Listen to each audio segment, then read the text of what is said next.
Hello दोस्तों, कैसे हैं आप लोग? आशा करता हूँ कि आप लोग सभी बढ़िया होंगे।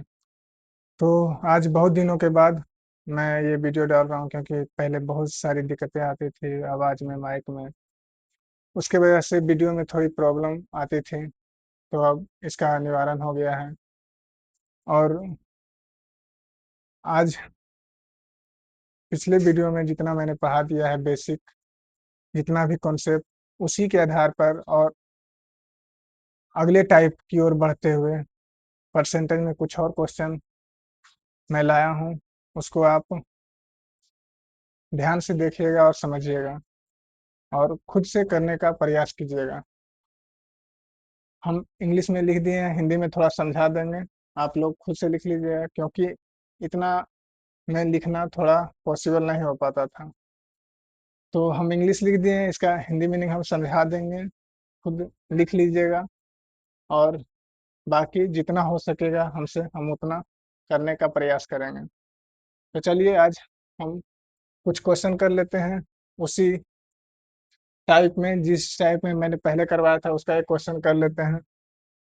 क्वेश्चन है पहला, 10% ऑफ 1000% ऑफ 100, यानी कि 10% का 1000% का 100 कितना होगा?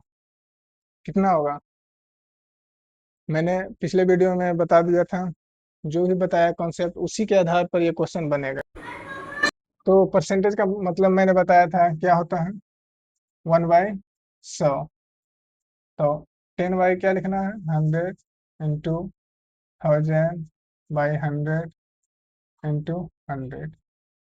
अब काट पीट कर लेंगे, 100 से 100 कट जाएगा, 100 से एक इधर से एक, कितना आ गया, 100। ये आपका क्या होगा आंसर। दूसरा क्वेश्चन क्या कहता है, a fruit seller had some apples, he sold 30% of the apples and still has 630 apples, actually he had apples।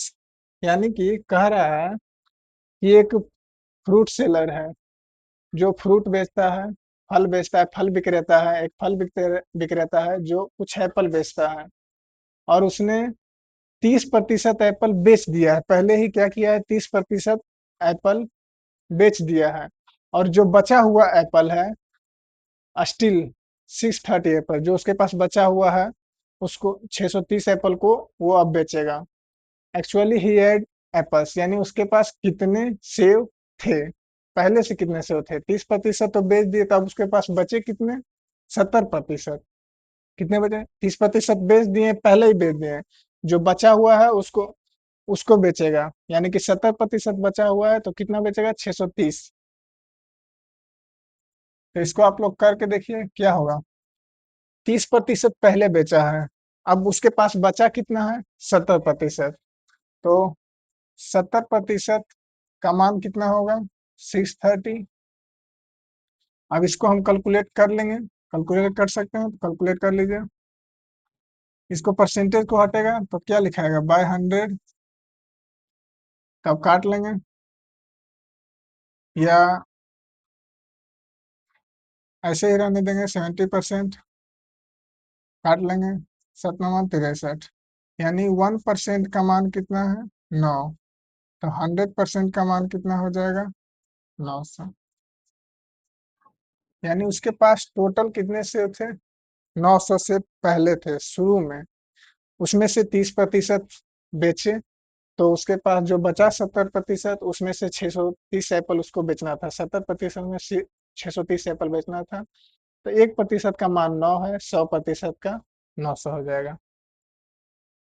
आगे है question, the price of a piece of a metal rose from 115 to 138 rupees, find the percentage of growth in percentage. यानी कि कह रहा है एक धातु है, धातु का टुकड़ा है, वो उसका जो मूल्य है 115 से बढ़कर 138 रुपया हो गया।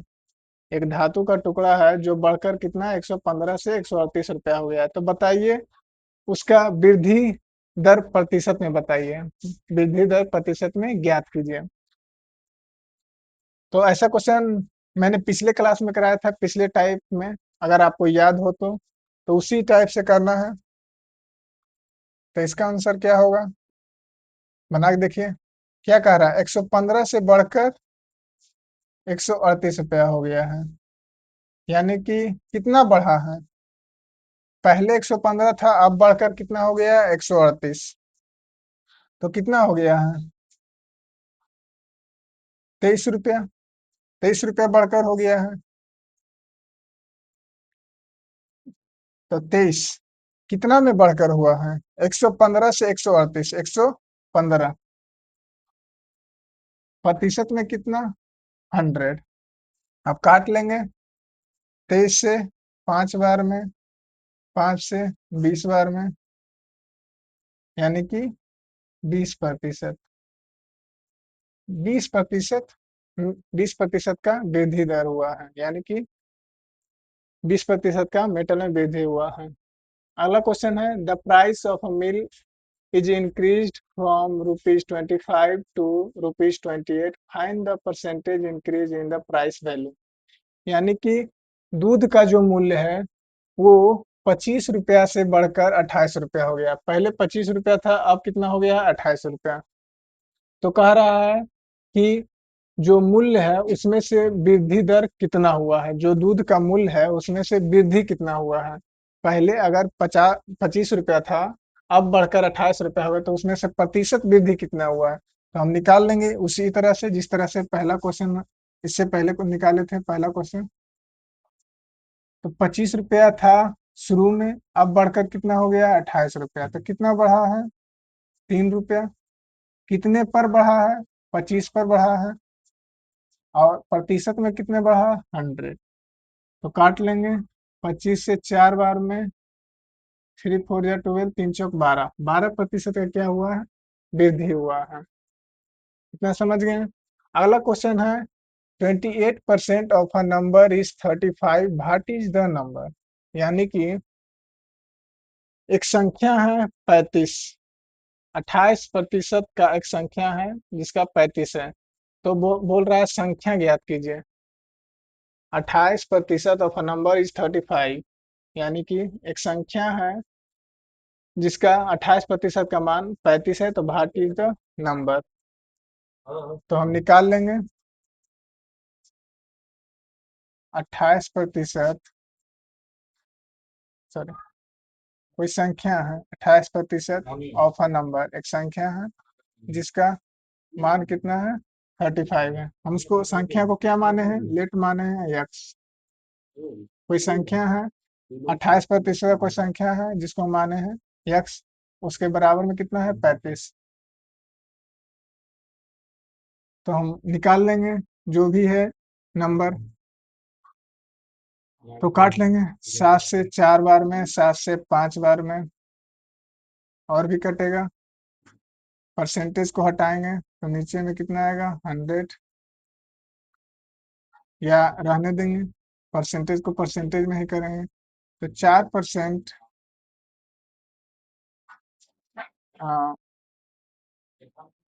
सॉरी, परसेंटेज को नीचे से अगर कन्वर्ट करेंगे तो 25 से कट जाएगा, तो कितना आ जाएगा,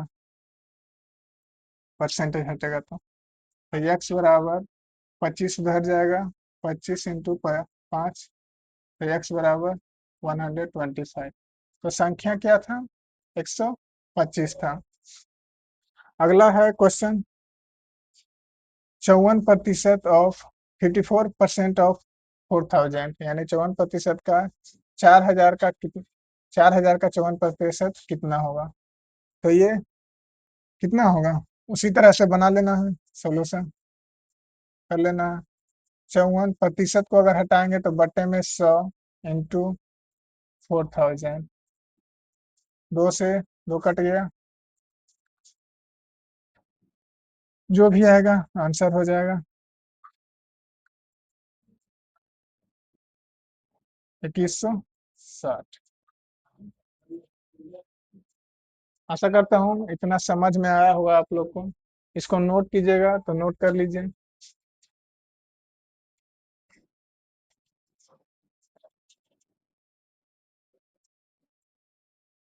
तो उतना आप लोग उतार लिए होंगे जितना मैंने बता दिया है।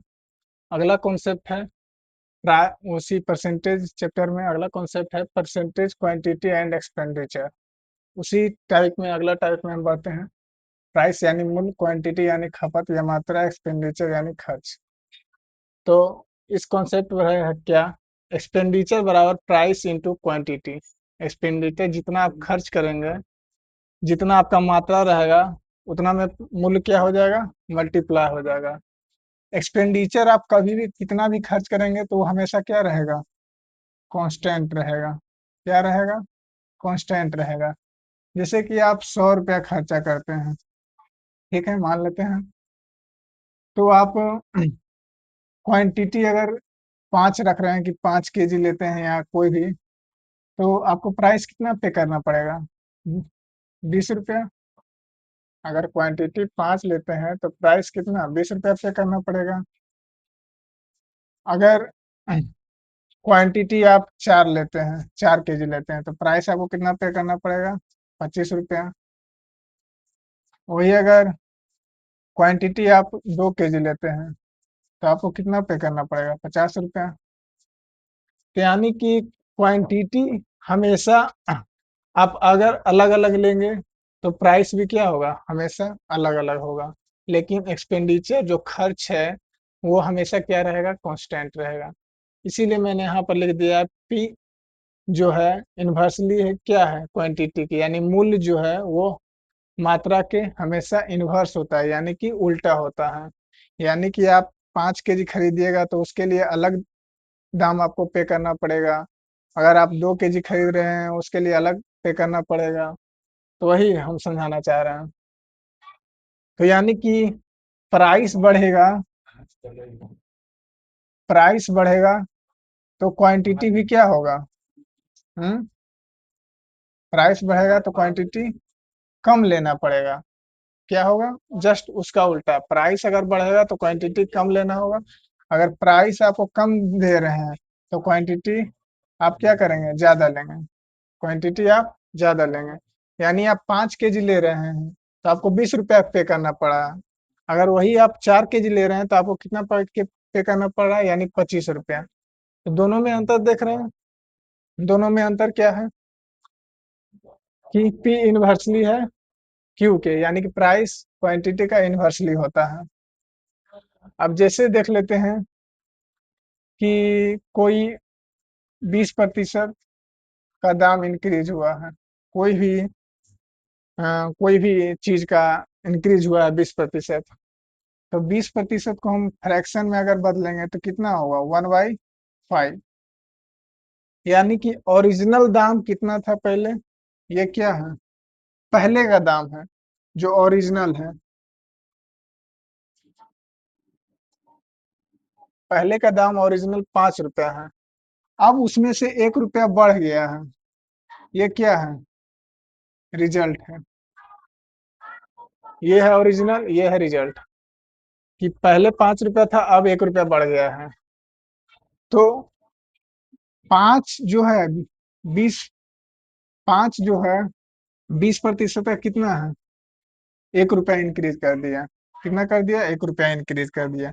यानी कि पहले अगर 5 रुपया था तो वो अब क्या हो गया, 6 रुपया हो गया। प्राइस जब अगर पहले 5 था तो वो कितना बढ़ के हो गया, 6 रुपया हो गया। तो वही क्वांटिटी अगर करेंगे तो क्वांटिटी का जस्ट क्या हो जाएगा, उल्टा। 6 इनवर्स क्या हो जाएगा, 5। समझ रहे हैं मेरी बात को, इतना बात आप समझ गए हैं कि अगर प्राइस बढ़ेगा तो क्वांटिटी जस्ट उसका उल्टा हो जाएगा। तो इसी के बेस पर, इसी कॉन्सेप्ट पर हम कुछ सवाल आगे का करेंगे।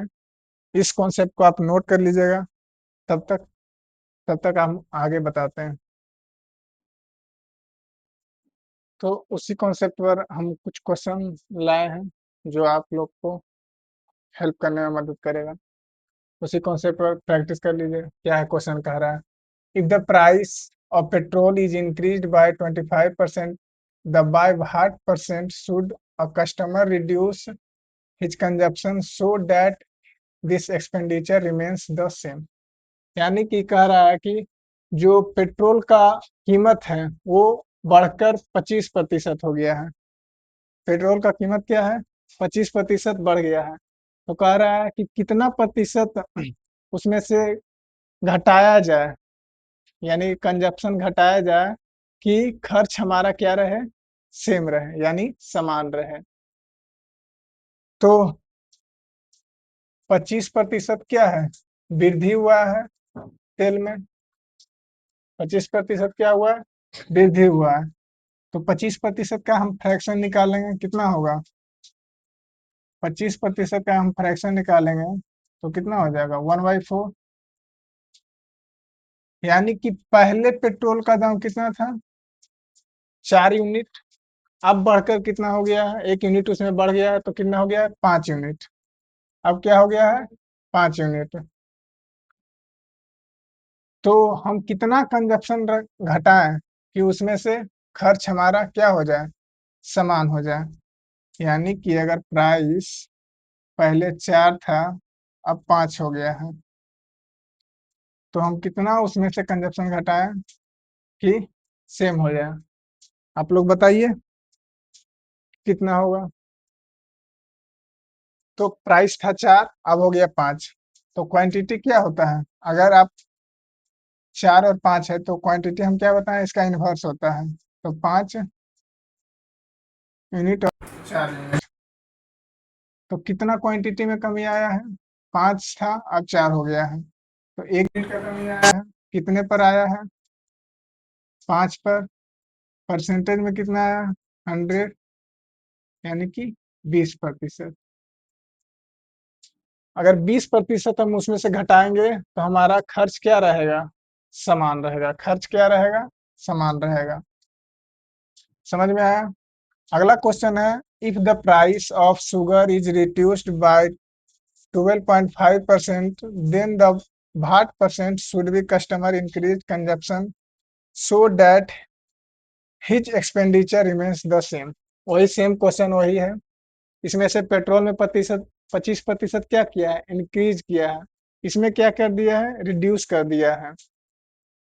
तो चीनी का दाम, चीनी का कीमत 12%, 12.5% से क्या कर दिया, घटा दिया गया है।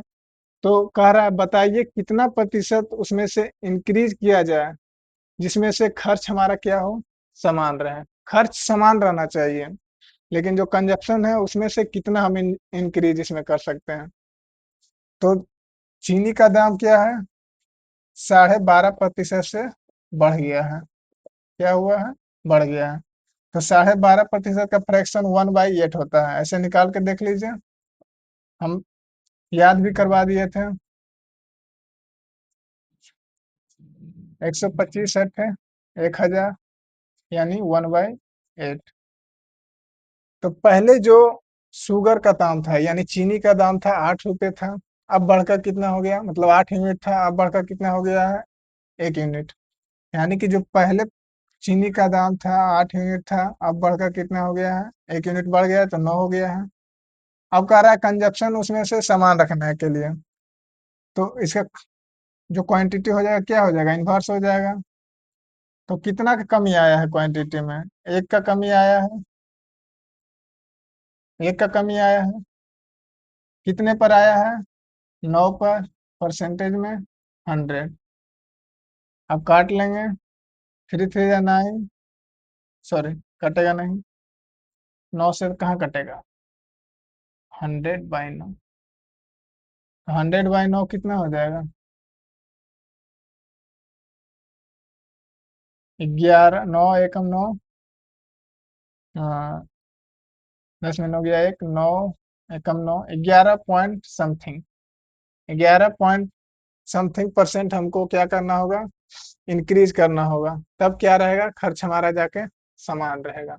अगला क्वेश्चन है, due to 25% reduction in the price of petrol, a man is able to buy 5 liter more petrol, then find the initial consumption of petrol। यानी कि पेट्रोल में 25% का रिडक्शन किया गया है, यानी कि घटाया गया है, 25% घट गया है मूल्य में। तो कह रहा है उस आदमी को कितना तेल खरीदना चाहिए मतलब 5 लीटर से ज्यादा, कि उसमें से जो इनिशियल कंजप्शन हो वो ज्ञात कीजिए आप, यानी कि शुरू का जो कंजप्शन हो वो कितना होगा, यानी कि शुरू में उसके पास कितना पेट्रोल उसके पास होना चाहिए। ये दोनों सेम टाइप का था, ये थोड़ा अलग है उसी टाइप का। 25% रिडक्शन हो गया है, यानी 25% क्या हो गया, घट गया है, तो फ्रैक्शन में कितना होगा, 1/4। यानी कि पहले 4 यूनिट था, अब घट के 1 यूनिट घट गया है, तो क्या हो गया प्राइस में, 4 था, 1 यूनिट घट गया है, तो कितना हो गया, 3 हो गया है। लेकिन क्वांटिटी हमेशा इसका उल्टा होता है, 3/4।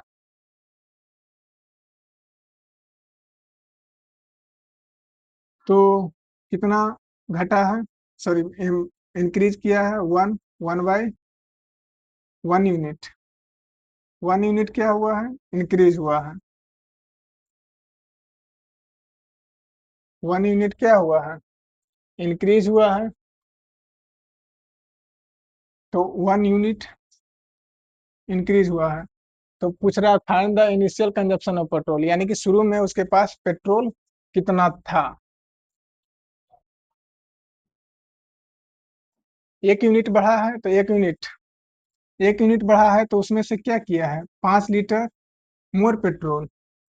तो 1 यूनिट का दाम, सॉरी, 1 यूनिट यानी 5 लीटर, 5 लीटर ज्यादा खरीदा है। यहाँ पर 1 यूनिट बढ़ा है, 1 यूनिट मोर। तो मोर में 5 लीटर, 5 लीटर ज्यादा पेट्रोल खरीदा है, तो 1 लीटर का मान, 1 यूनिट का मान कितना होगा, 5 लीटर। तो पूछ रहा इनिशियल, यानी शुरू का कितना था, 1 यूनिट का 5 लीटर है, तो 3×5 = 15 लीटर। शुरू में किस उसके पास कितना था, 15 लीटर पेट्रोल। अगला क्वेश्चन है, an increase of 12.5% in the price of petrol enables a person to buy 3 litre less petrol, then find the initial consumption. यानी कि जो पेट्रोल का कीमत है उसमें से 12.5% क्या हुआ है, बढ़ाया गया है। तो उसमें से 3 लीटर जो है कम पेट्रोल एक पर्सन खरीदता है, तो बताइए उसका शुरू का जो पेट्रोल था उसके पास कितना था कंजप्शन में रखा हुआ शुरू में। यानी कि 12.5% क्या किया गया है, इंक्रीज किया गया है पेट्रोल में। 12.5% का फ्रैक्शन अभी बताया है, 1/8 होता है। तो प्राइस में क्या होगा, पहले 8 था, अब 9 हो गया है। क्वांटिटी क्या होगा, जस्ट इसका उल्टा। तो कितने की कमी आई है, 1 यूनिट की, 1 यूनिट, यानी 1 यूनिट की कमी आई है। और कितना कम कम पेट्रोल खरीदा है, 3 लीटर। तो 1 यूनिट का मान कितना हो जाएगा, 3 लीटर। तो पूछ रहा है शुरू का कितना था, 9 यूनिट था, तो 1 यूनिट का मान 3 लीटर है, तो 9 यूनिट का मान कितना हो जाएगा, 9×3 = 27 लीटर। यानी शुरू में उसके पास कितना तेल था, 27 लीटर। होप कि इस कॉन्सेप्ट पर ये चारों सवाल आपको समझ में आए होंगे। तो आज के लिए इतना ही, हम अगले क्लास में फिर मिलेंगे। तब तक के लिए जय हिंद, वंदे मातरम।